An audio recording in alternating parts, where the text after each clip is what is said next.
Gloria y honor, gloria y honor a ti, Señor Jesús. Gloria y honor, gloria y honor a ti, Señor Jesús. Que el Señor esté con ustedes. Y con tu espíritu. Lectura del Santo Evangelio según San Juan. Gloria a ti, Señor.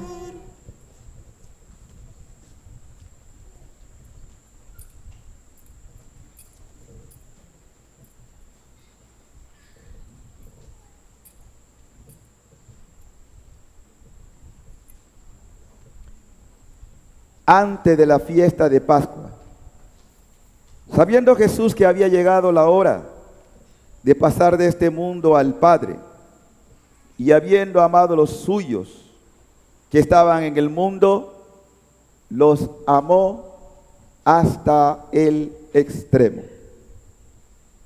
En el transcurso de la cena, cuando ya el diablo había puesto en el corazón de Judas Iscariote, hijo de Simón, la idea de entregarlo, Jesús, consciente de que el Padre había puesto en sus manos todas las cosas, y sabiendo que había salido de Dios y a Dios volvía, se levantó de la mesa, se quitó el manto y tomando una toalla, se la ciñó. Luego echó agua en una jofaina y se puso a lavarle los pies a los discípulos y hacer secárselos con la toalla que se había ceñido. Cuando llegó a Simón Pedro, éste le dijo: Señor, ¿me vas a lavar tú a mí los pies? Jesús le replicó: lo que estoy haciendo tú no lo entiendes ahora, pero lo comprenderás más tarde. Pedro le dijo: tú no me lavarás los pies jamás. Jesús le contestó: si no te lavo, no tendrás parte conmigo. Entonces le dijo Simón Pedro: en ese caso, Señor, no solo los pies, sino también las manos y la cabeza. Jesús le dijo: el que se ha bañado no necesita lavarse más que los pies, porque todo en él está limpio. Y ustedes están limpios, aunque no todos. Como sabía quién lo iba a entregar, por eso dijo: no todos están limpios. Cuando acabó de lavarle los pies, se puso otra vez el manto, volvió a la mesa y les dijo: ¿comprenden lo que acabo de hacer con ustedes? Ustedes me llaman maestro y señor, y dicen bien, porque lo soy. Pues si yo, que soy el maestro y el Señor, les ha lavado los pies, también ustedes deben lavarse los pies los unos a los otros. Les he dado ejemplo para que lo que yo he hecho con ustedes, también ustedes lo hagan. Palabra del Señor. Gloria a ti, Señor Jesús.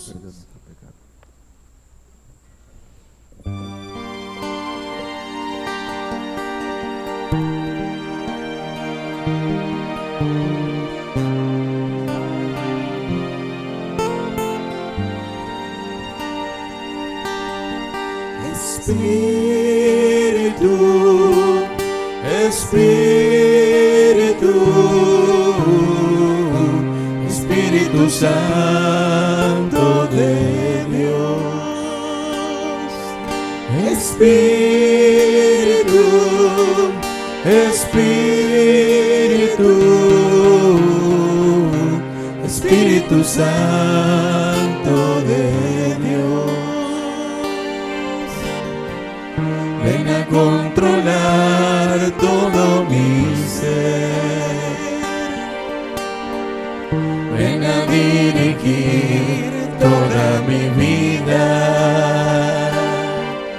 y mi pensar, y mi hablar, y mi sentir, y mi actuar.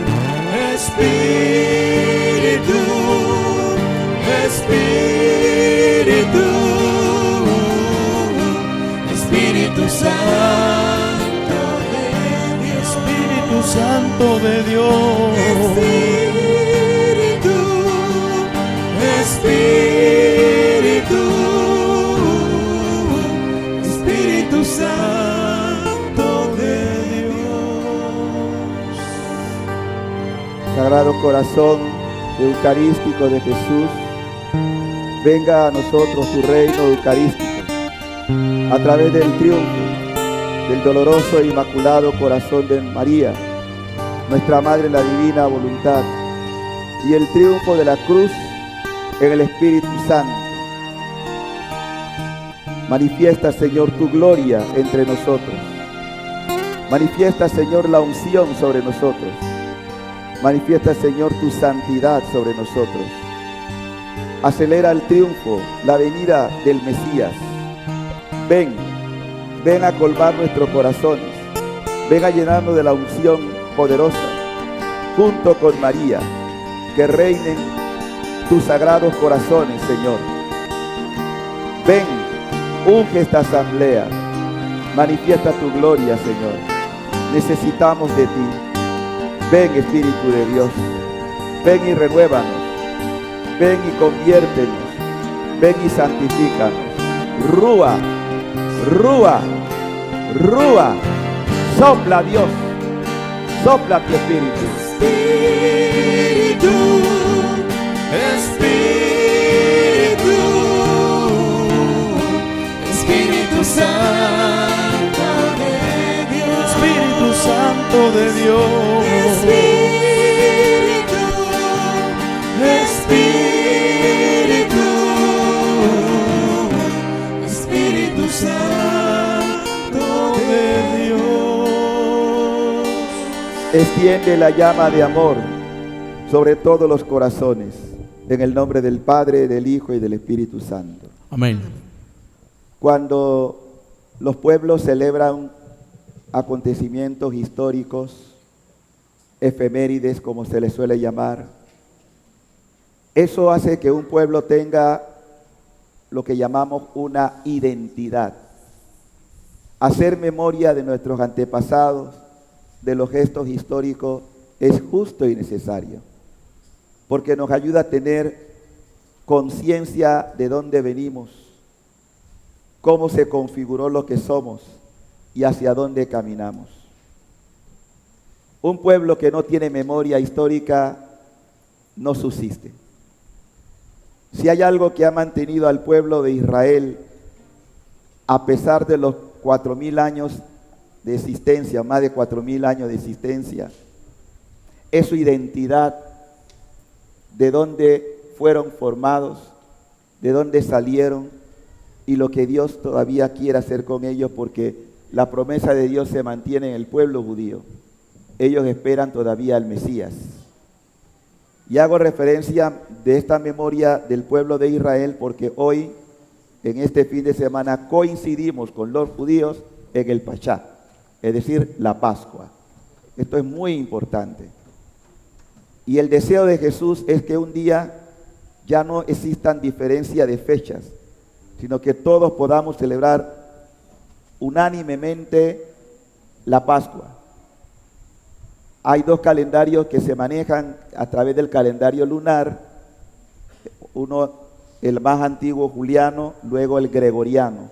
Nosotros seguimos el calendario gregoriano, por eso que a veces cambian las fechas. Pero lo que vamos a ver ahora, la importancia del memorial. ¿Por qué Dios ha querido que el pueblo tenga memorial? De hecho, cuando celebramos la Eucaristía, si ustedes han ido comprendiendo la liturgia, se van a dar cuenta que también tenemos dentro de la liturgia un memorial. Cada vez que celebramos hacemos memoria y celebramos con ese sentido de pertenencia al pueblo de Dios que es la iglesia. Miren, cuando uno estudia las Escrituras, uno se da cuenta que todo Dios lo había establecido con un orden perfecto. Si nosotros obedeciéramos esto, de verdad, de corazón, la palabra, el mundo sería otra cosa. El mundo sería totalmente diferente a como lo conocemos. Pero el hombre tiene una tendencia natural a la desobediencia, a no hacer lo que Dios quiere. Porque en el fondo siempre queremos hacer nuestra voluntad. Lo que más cuesta para que una persona sea verdaderamente obediente a Dios es aprender a vivir en la divina voluntad o en la voluntad divina. Por eso que Jesús nos enseñó a orar de esta manera: hágase tu voluntad, no la mía. Lo mejor que tú y yo podemos hacer es la voluntad de Dios. En el cielo, donde habita nuestro Dios, solo se vive de la divina voluntad. Pero Dios desea que desde ahora, aquí en esta tierra, nos podamos ir cada vez más dedicando a vivir en el divino querer. Por eso, yo quiero marcarles a ustedes un itinerario de aquí hasta el Sábado Santo. Bueno, digo como itinerario, pero no porque se queda el Sábado Santo en la vigilia pascual, sino porque voy a intentar, como pastor y maestro de ustedes espiritualmente hablando, de que ustedes me acompañen a vivir con dos instrumentos santos que nos pueden ayudar a vivir mejor el espíritu de la Pascua: el Espíritu Santo y la Virgen María. Entonces, ¿están dispuestos a caminar conmigo de aquí hasta el Sábado Santo en ese itinerario? ¿Por qué menciono al Espíritu Santo? Porque no podemos tener comprensión de estos misterios sin el dulce huésped de las almas. Y segundo, porque sin María, que fue dada por Jesús en el Calvario como mamá, tampoco vamos a entender el misterio de la pasión, muerte y resurrección. Nadie como María, criatura excelsa, nos puede enseñar a vivir sumergido en lo que es la pasión de su Hijo. Ella, en reiteradas manifestaciones, le duele ver cómo tratamos a su Hijo, porque es mamá, pero no solamente mamá de Jesús, es también tu mamá y nos quiere enseñar. Con esta introducción vamos entonces a empezar a desarrollar las ideas importantes de este misterio, de este memorial, de lo que es la cena pascual y para nosotros la Eucaristía. El texto del Éxodo, recuerden, digan conmigo para que le vaya quedando clara la idea: todo lo que existe, lo que se dijo en el Antiguo Testamento, contribuye a derribar en el Nuevo Testamento. ¿Qué quiero decir? Todo lo que antes se dijo tiene que pasar necesariamente por el canal del Nuevo Testamento. Nada se escribió accidentalmente, todo tiene un propósito. Porque acuérdense que el gran inspirador de la Escritura, ¿quién es? ¿Quién es?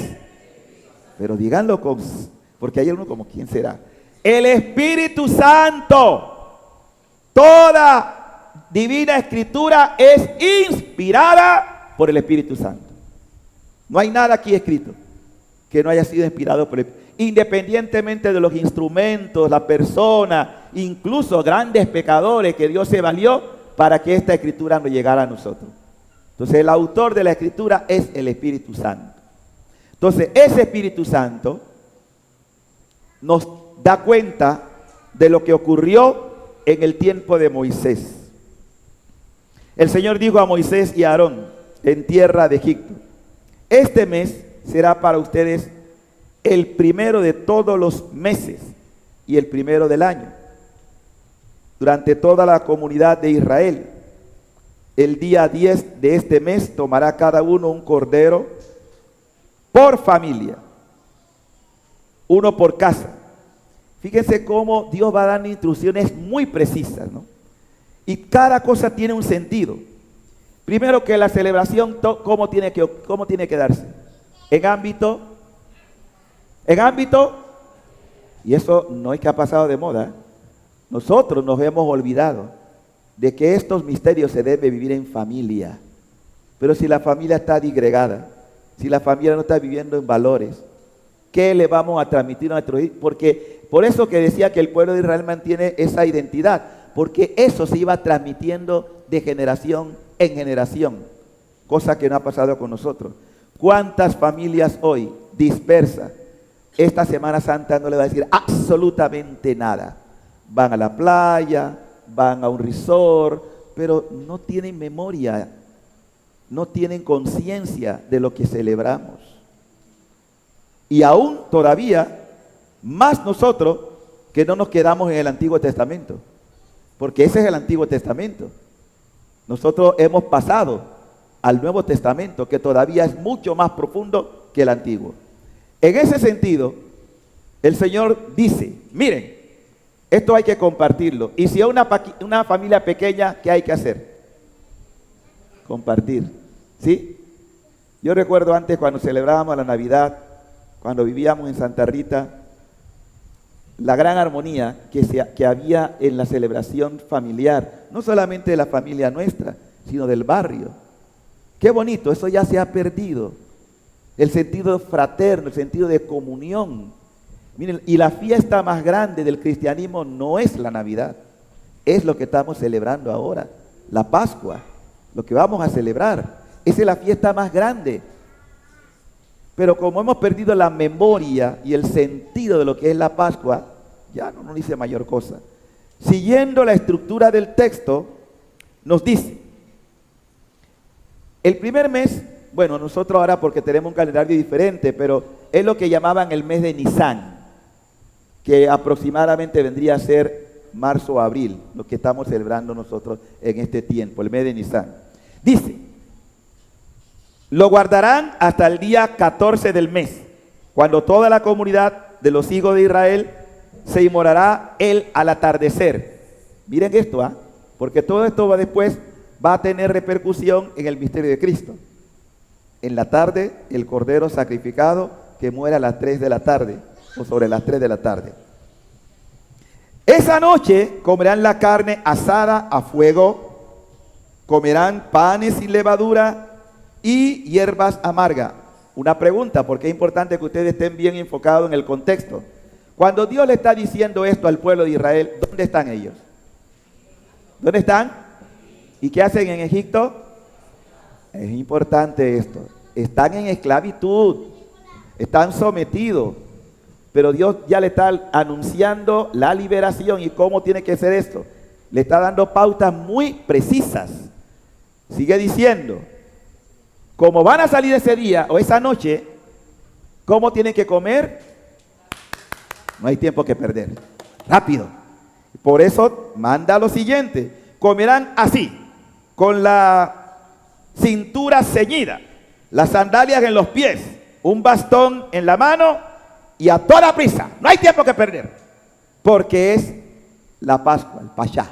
Dios pasa, Dios está pasando y no debe encontrarnos distraídos. Hay que estar atentos.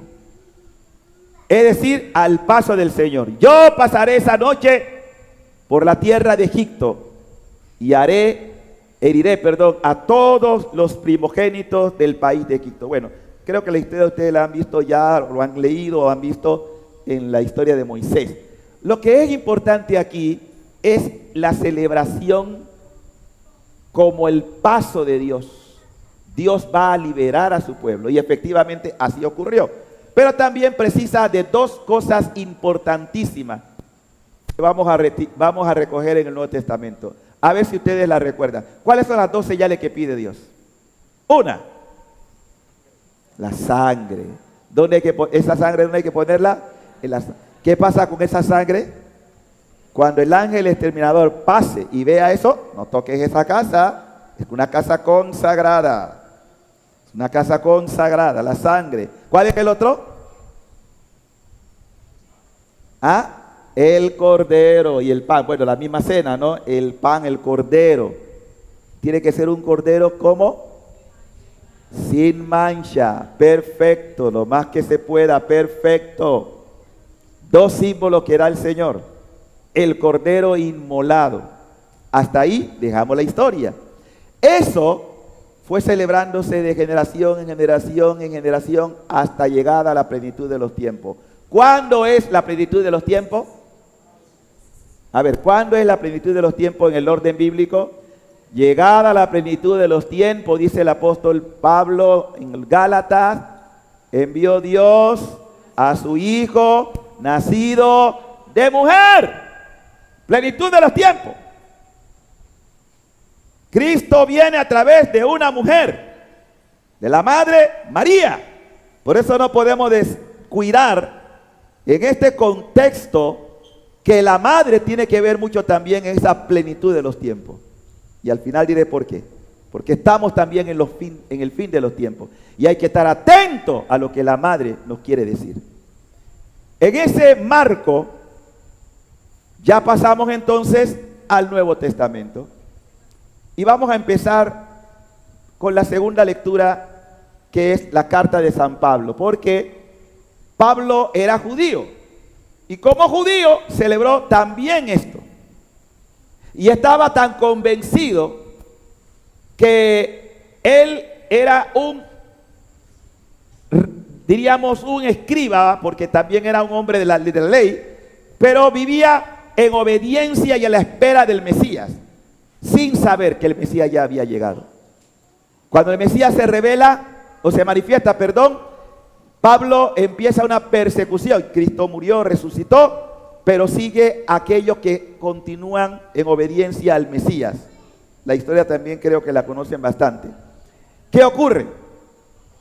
En una de esas incursiones buscando a los judíos conversos o judíos cristianos, tiene un encuentro con el Señor. Y es tocado por la gracia.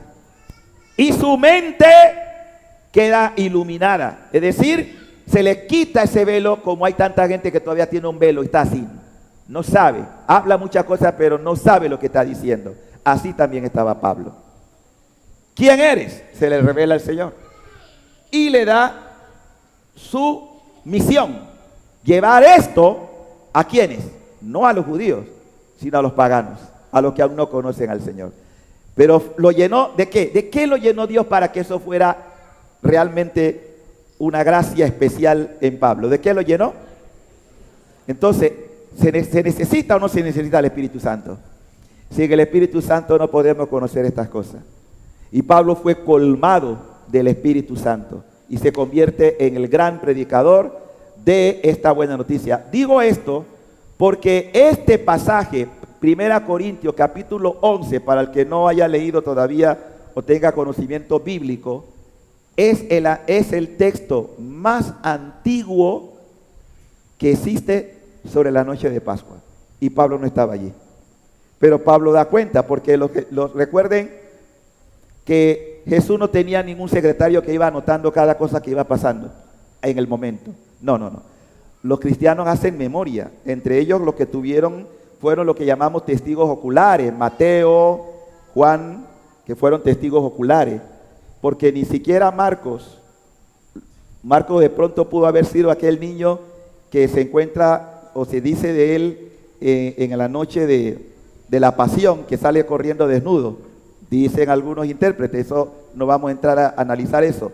Lo que quiero decir es que Mateo sí era de los 12 y Juan. Ellos dos tienen autoridad para, diríamos, más todavía de peso, porque fueron de los discípulos. Los otros, en el caso de Lucas, parece que todo lo que escribió, en gran medida, aparte de ser un investigador, porque fue una persona dedicada a buscar la historia, también recibió información de la Virgen María. Por eso el que más habla de la infancia de Jesús, Lucas. Y el texto de Marcos, porque Marcos fue secretario de Pablo y sobre todo de Pedro. O sea que estuvo muy cerca de ellos, escribió, era como el que iba escribiendo algunas cosas. Todo esto es importante para que tengamos una idea bien clara de por qué se van dando estos acontecimientos. Y Pablo, que fue el primero en que comienza, porque como él estaba predicando a los paganos, iba diciendo lo que había visto, oído y la tradición recibida. Por eso voy al texto. Dice así: yo recibí del Señor lo mismo que le he transmitido. Qué bonito es. Recibí del Señor. Recuerde que él tuvo experiencias místicas. El Señor se le revela a Pablo y le dice lo que quiere, pero también escuchó a los antiguos amigos de Jesús con quien se entrevista en Jerusalén, en el caso de Pedro y los demás apóstoles, y le ponen al día. También Priscila y Aquila, un matrimonio que lo inducen más todavía a conocer la fe. Y dice Pablo, escribiendo esto, él no estaba allí, pero recibió esta información. La noche en que iba a ser entregado, tomó pan en sus manos, pronunció la acción de gracia. Es lo que nosotros, acción de gracia es eso. Eucaristía, acción de gracia. Esa es la Eucaristía. Y dice, lo partió y dijo, esto es mi cuerpo, que se entrega por ustedes. Hagan esto en memoria mía. ¿En qué? ¿En qué? ¿Qué le evoca eso del Antiguo Testamento? Voy a establecer un ¿qué? Un memorial, pero con tiempo perpetuo. Tiempo perpetuo. O sea que no se quedó en el Antiguo Testamento. Ahora viene la plenitud de lo que se dijo antes. La plenitud, y la plenitud es Cristo. Por eso dice, hagan esto en memoria mía. Hermano, después de más de miles de años, estamos haciendo lo mismo. Es que esto es una belleza. No estamos haciendo un show, no estamos un espectáculo. Estamos haciendo causa de lo que ha pedido Jesús. Y antes, incluso en el Antiguo Testamento, el Padre Eterno. Pero ahí no queda todo. Pablo va a la segunda parte del memorial y dice, lo mismo hizo con el cáliz. Después de cenar, es interesante esto, ¿qué está diciendo Pablo después de cenar? A ver, Lucas, que escribiste parte del Evangelio.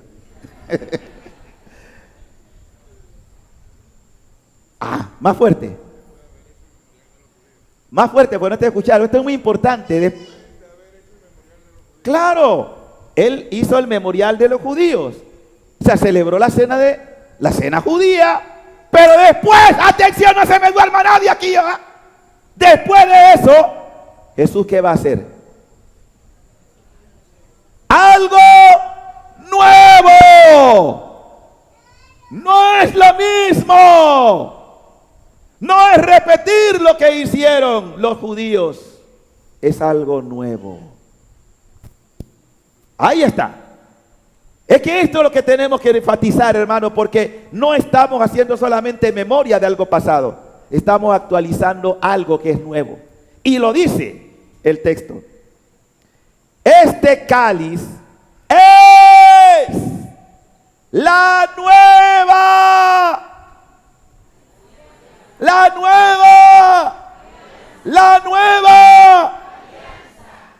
que se sella con mi sangre. Bendito sea Dios. Y si en el Antiguo Testamento se usaba el cordero para sellar las jambas de las casas judías, y que el ángel exterminador, a ver esas jambas selladas, no podía tocar esa puerta y esas casas y los que allí vivían, ¿cuánto más poder tiene la sangre de Cristo?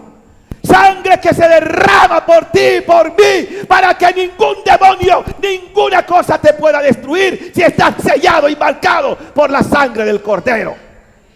Hermano, y hay que ser consciente del poder de la sangre de Cristo. Mi sangre ya no es un animal. Estamos hablando de una persona. Y esa persona es Dios hombre o hombre Dios.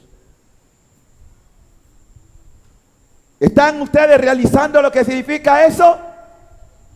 Que un Dios se ha vaciado por ti. Por amor. Con amor eterno, como dirá también. ¿Cuánto esperé esta noche? ¿Cuánto deseé que llegara este momento? Ese es el sentimiento de Jesús. Y pensar que para algunos ese sacramento no le diría absolutamente nada. Y Pablo, que recibió esa tradición y la hace, la participa a los corintios, dice: hagan esto en memoria mía siempre que beban de él. De manera que estamos aquí haciendo lo que Jesús dijo y quiso que hiciéramos. ¿Me alcanzan, hermanos? ¿Por qué estamos aquí? ¿Quién nos ha convocado aquí? No oigo. ¿Quién nos ha convocado aquí? Estamos aquí porque Jesús nos congrega. Estamos aquí porque Él nos reúne para estar en su cena. De esto se trata. No es el Padre Teo, es Jesús que nos congrega. Claro, y como yo soy amigo de la unidad de Él, pues Él. Porque el sacerdote se celebra en la persona de Cristo, pero Él nos congrega. Yo vengo porque como soy su discípulo, yo quiero participar de su mesa. Yo quiero compartir su mesa. Y siguiendo el texto, Pablo termina: por eso, que es una belleza, cada vez que ustedes comen de este pan. Fíjense, la Pascua, ¿cuándo la celebraban los judíos? Una vez al año. Una vez al año. Nosotros también celebramos la Pascua una vez al año, pero el memorial pascual lo hacemos cada misa. Mire, es que Dios, por eso uno dice: Dios mío, cómo hay gente que todavía no se entera de la grandeza de la Eucaristía. Más todavía, ustedes sepan que antiguamente nosotros, la Iglesia Católica, no celebraba tampoco la misa todos los días, ¿eh? Ni tampoco los católicos comulgaban todos los días, lo que podían. No, era un privilegio. Con el Papa Pío X, San Pío X, se abre las puertas para que la comunión sea más frecuente, pero no es una cosa que todo el tiempo fue así. De hecho, se celebraban los domingos, por eso decía: no podemos vivir sin el domingo, porque el domingo era, y sigue siendo obviamente, pero hoy no solamente nos quedamos con el domingo, tenemos la dicha de todos los benditos días de poder estar en la misa, lo que pueden, porque obviamente algunos por situación de trabajo no pueden, pero tenemos ese privilegio. Entonces dice Pablo: por eso cada vez que ustedes comen de este pan y beben de este cáliz, proclaman la muerte del Señor. ¿Hasta cuándo? ¿Hasta qué? Aquí llegamos a un asunto serio. Entonces, si Él nos dejó este memorial, ¿qué nos está diciendo? ¿Hasta que qué? ¿Hasta qué? ¿Quiere decir que va a volver? ¿Quiere decir que va a volver? Y tú te preparas para su venida.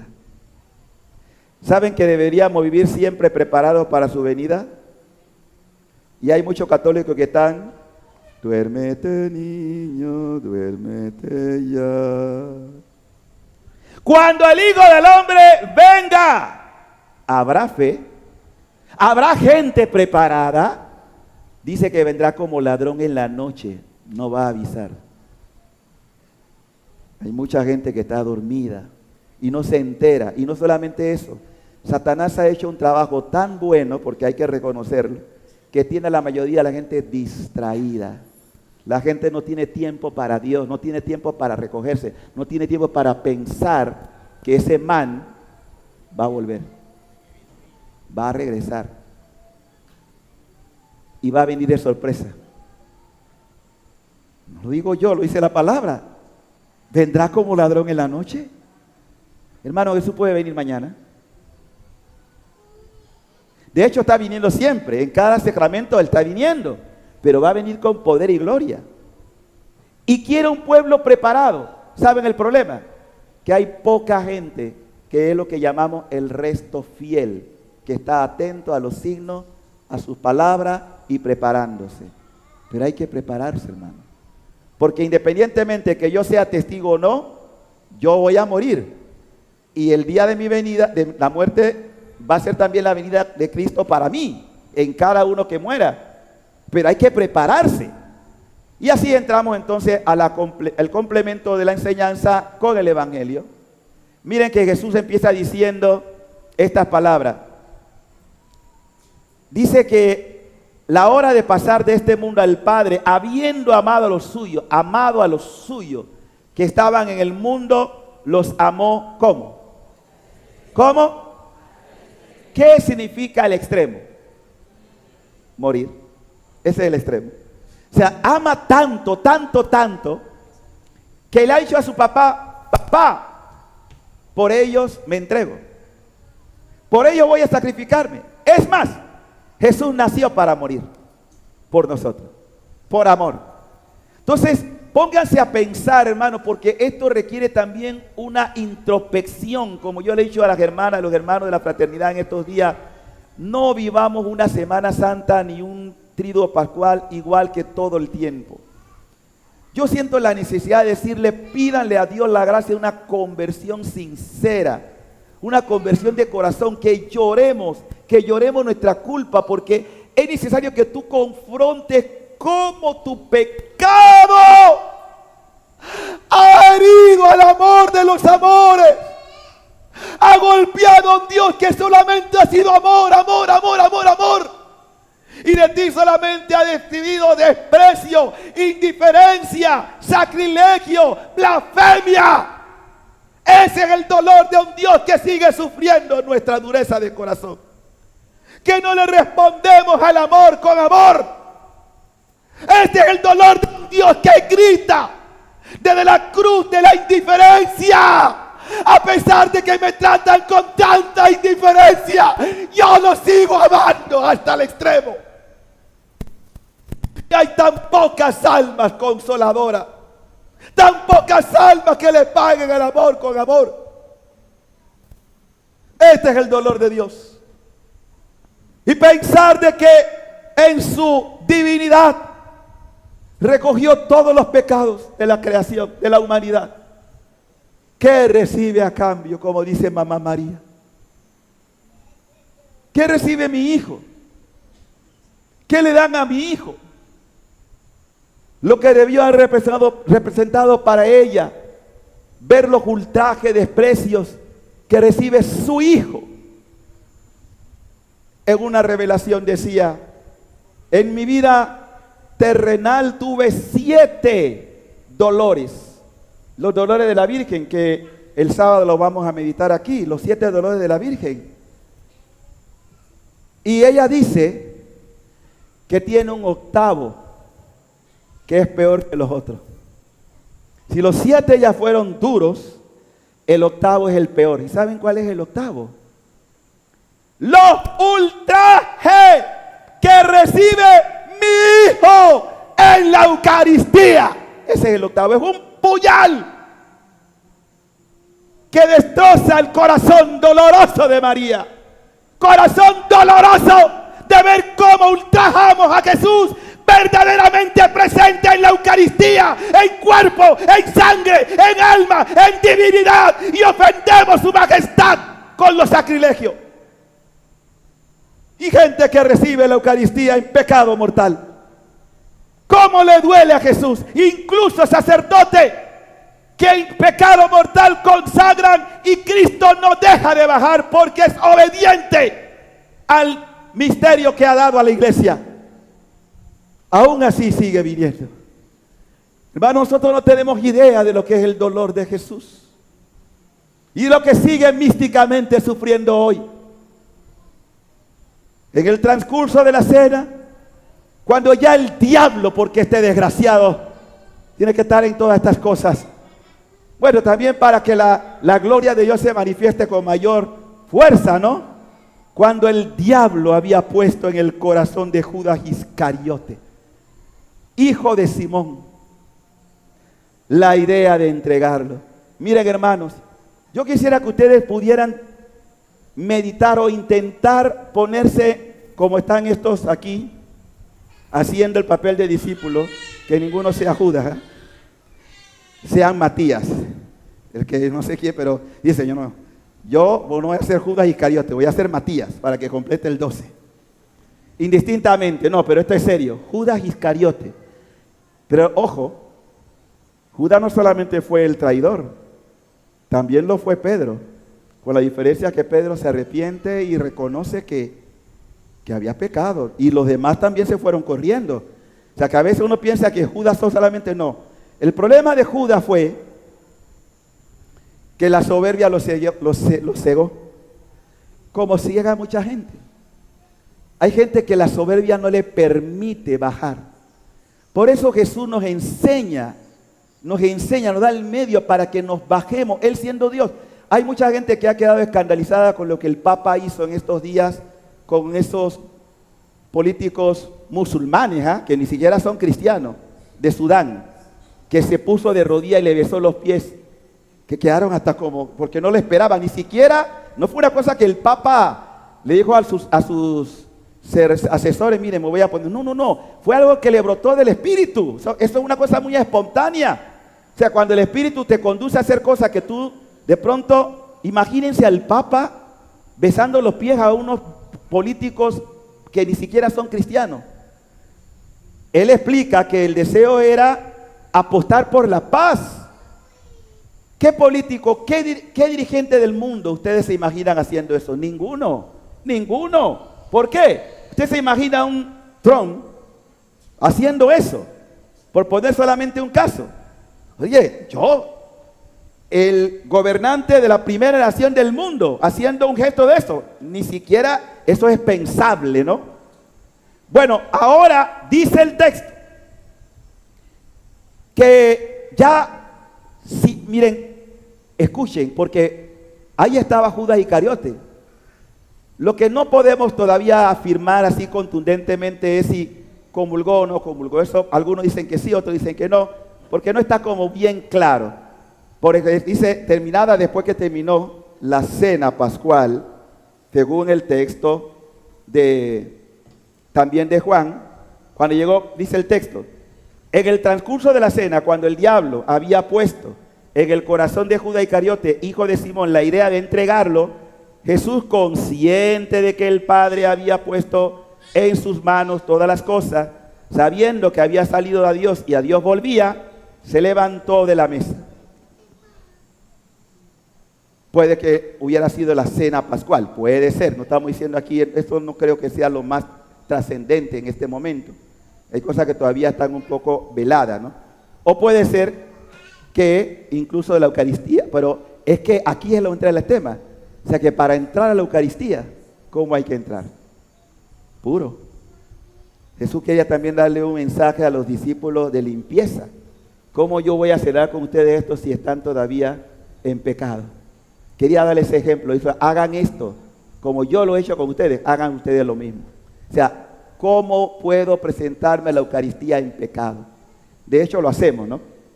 Lo hacemos, que no nos arrepentimos debidamente. Pero vamos al texto. Dice, se levantó de la mesa, se quitó el manto, tomó una toalla, se la ciñó, luego echó agua en una jofaina, se puso a lavarle los pies a los discípulos y a secárselo con la toalla que se había ceñido. Atención, lo que debió haber representado eso para los judíos o para los apóstoles. ¿Por qué fue tan escandaloso el gesto de Jesús? Como ha pasado con el Papa. ¿Por qué? A ver, ¿qué dice Gina? En voz alta. Gina, ¿qué dice? Eso lo hacían los sirvientes. Ese era un servicio de los esclavos. Los esclavos hacían eso. ¿Qué está haciendo Jesús? Se está comparando a un esclavo. Esclavo. Esclavo de amor. Eso le lleva a hacer algo que los discípulos, por eso Pedro, la reacción de Pedro es normal, ¿ah? No, ¿cómo tú me vas a mí lavar los pies a mí? Tú estás haciendo lo que hace un esclavo, un sirviente. Pero Jesús le da una respuesta a Pedro que lo sacude. Si yo no te hago esto, no tienes parte conmigo, o sea, no voy a tener comunión contigo. Bueno, si es así, váyame pues. Váyame. No solamente los pies, la mano, la cabeza, pues. ¿Ve? Pedro era lo que llamamos nosotros una persona de un corazón bonachón, o sea que tenía sus salidas, como todos nosotros tenemos nuestra personalidad, ¿verdad? Pedro era así como muy impulsivo, muy espontáneo, sí, esa gente que le sale así la cara. Pues después, te das cuenta, bien pues, como tú quieras. Por eso que tú también, Jesús también lo pone en su lugar con el, dice, me vas a negar. No cantará el gallo sin que 3 veces me hayas negado. Efectivamente, ¿no? Como ocurrió. Pero vamos ahora a lo medular del texto. Cuando acabó de lavar los pies, se puso otra vez el manto, volvió a la mesa y les dijo, ¿comprenden lo que acabo de hacer? Ustedes me llaman maestro y señor, y dicen bien porque lo soy. Jesús no niega lo que es. Pues si yo, que soy su maestro y señor, les he lavado los pies, también ustedes deben lavarse los pies los unos a los otros. Les he dado ejemplo para que lo que yo he hecho con ustedes, también ustedes lo hagan. ¿De qué se trata? Miren, hermanos, nosotros somos muy duros cuando se trata de alguien que ha fallado. A mí me gusta que me perdonen, pero me cuesta perdonar. Todos tenemos a veces la tendencia de que perdóname, pero cuando yo te digo, o tú me pides que te perdone, ahí ya ponemos una barrera. Es que yo no puedo olvidar aquello. El lavar los pies es olvidar lo que pasó y empezar de nuevo. Si yo, su maestro, miren, Jesús sabía que ya había el traidor, ya lo iba a entregar, que eso iba a ocurrir y que era una manera de decir, yo, su maestro, me bajé. Yo, su maestro, no me presenté delante de ustedes como el que está por encima de todo, sino que me rebajé hasta lo último. Si yo le doy ese ejemplo, ¿qué pido de ustedes? Hagan lo mismo. Padre, pero esa persona a mí me maltrató, yo no puedo olvidar lo que digo, baja. Si quieres estar grato a los ojos de Dios, baja. Baja. El problema es que el orgullo y la soberbia nos mantienen erguidos. Es que yo no fui el que fallé, falló él, falló ella. Soberbia, arrogancia, orgullo. Y esa es la sociedad que nos toca vivir. Una sociedad donde nadie quiere bajar, todos queremos escalar. En el reino de Dios la cosa es diferente. El que quiera ser el primero, hágase el último. Nosotros hemos entendido lo contrario. El que quiera ser el primero, suba lo más que pueda. No baje, suba más. No ocurre así en los hombres y mujeres de Dios. Por eso, ¿qué ha sido el problema de la iglesia en estos tiempos? El Papa lo decía hoy, el clericalismo. Dice que ya empezó incluso en la primitiva iglesia. Ese de sentir yo tengo la autoridad. Pues si yo tengo la autoridad, yo tengo que ser servidor. Yo estoy aquí para ustedes, para servirle. Yo estoy aquí para ustedes, para instruirle. Yo estoy aquí para ustedes, para llevarlos al cielo. Entonces, ya resumiendo el mensaje, yo tengo claro de que para llevarlos al cielo, ustedes necesitan ser como yo intento enseñarle. Primero, dócil al Espíritu. Ese Espíritu que viene a decirte, oye, por aquí no, por aquí sí, y te va haciendo consciente de tus debilidades, de tu pecado, sino porque te quiere sanar, porque te quiere restaurar. Entonces hay que pedir, Señor, dame de tu Espíritu para hacer tu voluntad. Pero al mismo tiempo necesito que a la par de ese Espíritu yo tenga a la esposa de ese Espíritu, porque la esposa y el Espíritu, dice el libro del Apocalipsis, la esposa o el Espíritu y la esposa dicen, ven. Maranatá, ven. Y si la esposa y el espíritu y la esposa están diciendo, ven Señor, también nosotros tenemos que no solamente decir, ven, ven Señor, sino prepárame para lo que viene. Y aquí entramos en el punto clave. ¿Qué significa ven? Hermanos, nosotros celebramos la misa, pero todavía no tenemos idea de lo que es la Santa Misa. Todavía no tenemos idea de lo que Dios quiere hacer con cada uno de ustedes en la misa. Si yo hablo del hermano aquí, Lucho, él y cada uno de ustedes, Lucas, cada uno de ustedes, Dios quiere, Lucas, ponte de pie. ¿Sabe qué quiere hacer Jesús en ti? Jesús quiere, a través de este sacramento, transformarte, hacer de ti una nueva figura con su rostro, es decir, en ti cristificarte, para que ya no sea Lucas, sino Cristo en Lucas, y que el Padre se recree en ti viéndote en la imagen de su Hijo. ¿Qué quiere decir eso?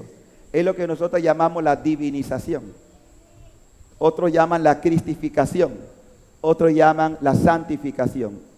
Eso quiere decir que para que sea posible, Él necesita alimentarse del cuerpo y de la sangre de Cristo. Y alimentarse del cuerpo y la sangre de Cristo, el proceso que se llama la divinización, la transformación, va a hacer que un día eso se haga completo, porque todavía no es completo, pero va a ser. De manera, esto estoy poniendo al ejemplo, pero eso vale para cada uno de ustedes. Yo no vengo a la Eucaristía a comer galleta. Yo no vengo a la Eucaristía a llenarme solamente de un pedazo de pan y un poco de vino, que ya no es pan ni es vino, sino que es cuerpo y sangre. Y entonces, al darme Jesús ese sacramento, me está diciendo, yo te creé para divinizarte. Yo te creé para transformarte, pero para que Él sea eso, ¿saben qué necesita? Algo que yo, por eso lo he puesto de ejemplo. Lucas, ¿eres capaz de beber el cáliz que yo voy a beber? ¿Ah? Lo estás bebiendo. ¿Qué quiere decir eso? El cáliz, es que los discípulos tenían una idea totalmente equivocada. Cuando Jesús, ellos querían puestos, primeros puestos. Como está la política ahora todo el mundo, yo quiero algo, yo quiero un paquete, yo quiero estar ahí.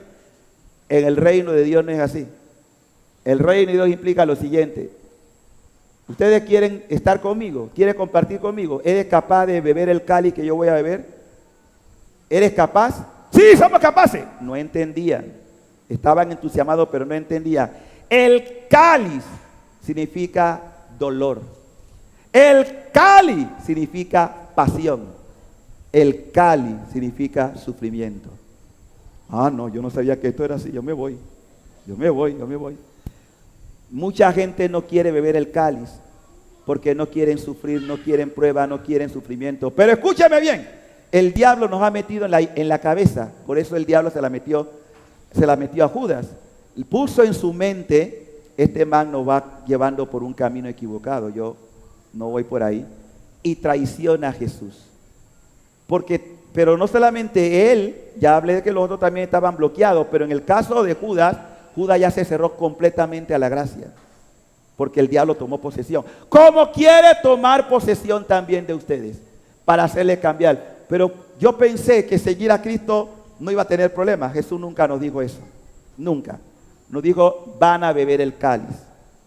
Pero, si eres fiel, si perseveras, si a pesar del sufrimiento, si a pesar de la pasión, eres capaz de estar conmigo en las alegrías, en las penas, en el dolor, en el sufrimiento, yo te aseguro que vencerás conmigo y reinarás conmigo en la eternidad. Solo el que ha bebido del cáliz, el que ha sufrido conmigo. Por eso los que están en Cristo entienden este lenguaje. Y Pablo lo dice con certeza. Estoy convencido que los sufrimientos del tiempo presente no se comparan a la gloria que se va a revelar en Cristo Jesús. Bendito sea Dios. Que se va a revelar. Hermano, nosotros no seguimos a un ejecutivo de empresa. Yo no sigo a un ejecutivo de empresa. Yo sigo a un crucificado. Pero un crucificado que ha vencido la muerte. Dale gloria al Señor. Puedes sentar. Hermano, no te avergüences de la cruz. Este camino no es fácil. Yo sé que muchos han querido tirar la toalla y decir ya no más. Ya no más, Señor. ¿Hasta cuándo?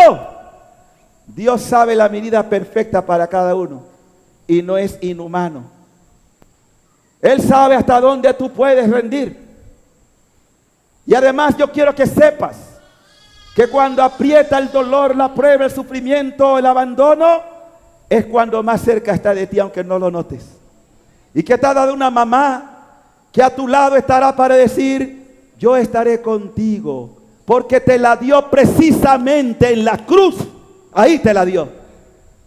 ¿Qué es lo que más uno puede necesitar en el momento de dolor? Una madre que está siempre contigo. Y ahí está mamá. Ahí está mamá para consolarte.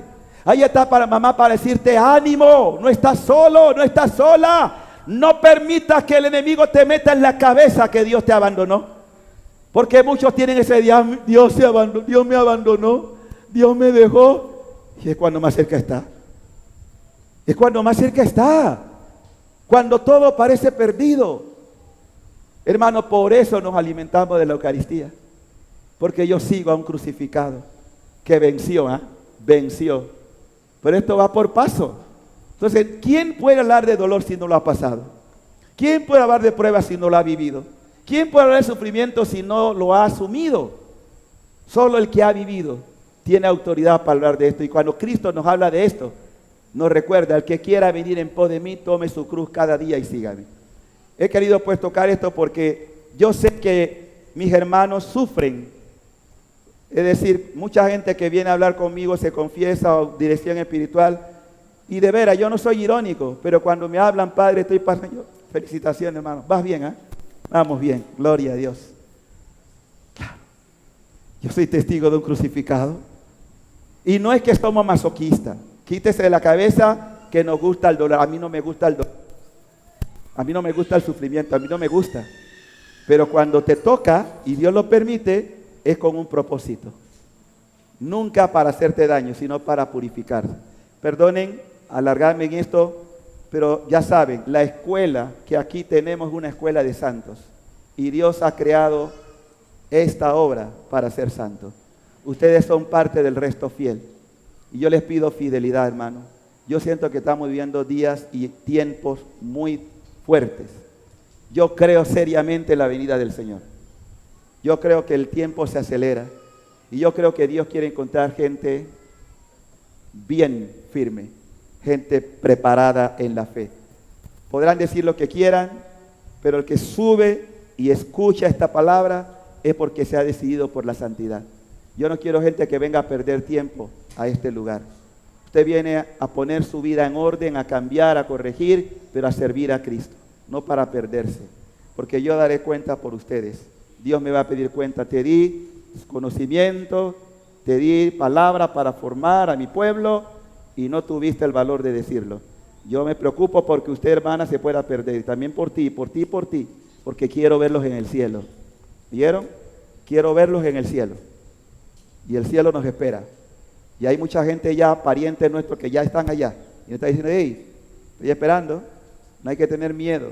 Lo que vamos a vivir en el futuro no se compara a la gloria que Dios nos va a dar. Nos va a dar, o sea, lo que estamos viendo, en este momento no se compara a la gloria que Dios nos quiere dar.